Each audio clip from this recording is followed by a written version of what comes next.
नमस्कार भाइयों बहनों, स्वागत करती हूँ आपका किस्मत रहस्य में। आप जानते हैं सीता को रावण की पुत्री क्यों कहा जाता है? यदि वे रावण की पुत्री थी तो अपने ही पिता की मृत्यु का कारण क्यों बनी? रामायण के दो प्रमुख पहलू हैं। पहली, भगवान श्री राम, दूसरे उनकी पत्नी सीता। सीता की महिमा ऐसी है कि राम से पहले सीता का नाम लिया जाता है।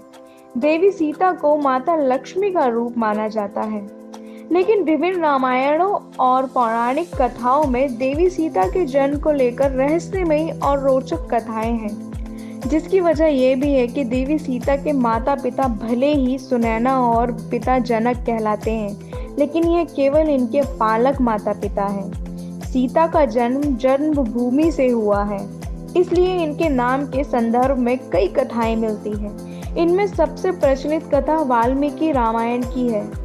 वाल्मीकि ने रामायण में लिखा है, मिथिला राज्य में अकाल पड़ गया था। ऋषियों ने राजा जनक से यज्ञ का आयोजन करने को कहा ताकि वर्षा हो सके। यज्ञ की समाप्ति के अवसर पर राजा जनक ही अपने हाथों से खेत जोतने लगे। तभी हल का नुकीला भाग किसी कठोर वस्तु से टकराया और हल वहीं अटक गया। उस स्थान को खोदा गया तो कलश प्राप्त हुआ जिसमें सुंदर कन्या खेल रही थी। राजा जनक ने कन्या को कलश से बाहर निकाला और उसे अपनी पुत्री बनाकर अपने साथ ले गए, जिससे निसंतान सुनैना और जनक की इच्छा पूरी हुई। हल के सीप के अटकने से वह कलश मिला था जिससे सीता प्रकट हुई थी, इसीलिए कन्या का नाम सीता रखा गया। देवी सीता से संबंधित कई बातें हैं जिनका उल्लेख रामायण में भी मिलता है। रामायण में रावण ने कहा था जब उसके हृदय में अपनी पुत्री से विवाह करने की इच्छा उत्पन्न होगी तब उसकी पुत्री ही उसकी मृत्यु का कारण बनेगी। इस संदर्भ में विस्तार कुछ इस तरह मिलता है।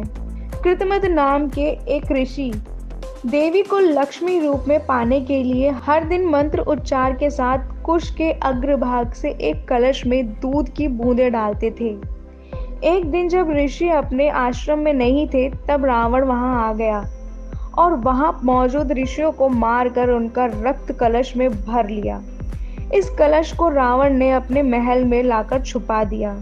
जब रावण महल में नहीं था तब मंदोदरी ने कलश को खोलकर देखा और कलश में भरे रक्त को पी गई, जिससे वह गर्भवती हो गई। यह भेद किसी को पता न चले इसलिए वह लंका से बहुत दूर अपनी पुत्री को कलश में छुपाकर मिथिला भूमि पर छोड़ आई। इस तरह सीता को रावण की पुत्री बताया जाता है। देवी सीता के जन्म की तीसरी कथा वेदवती नाम की एक ब्राह्मण कन्या से संबंधित है, जिसका उल्लेख ब्रह्मा वैवर्त पुराण में मिलता है। एक बार वेदवती भगवान विष्णु को पति रूप में पाने के लिए तपस्या कर रही थी।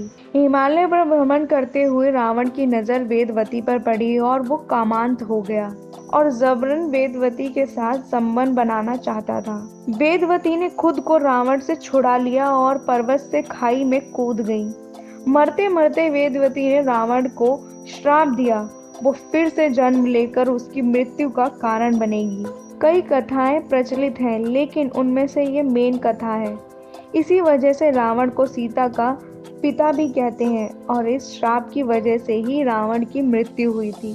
आपको कैसी लगी हमारी ये जानकारी कमेंट बॉक्स में लिखकर ज़रूर बताएं और लाइक शेयर करना बिल्कुल भी ना भूलें।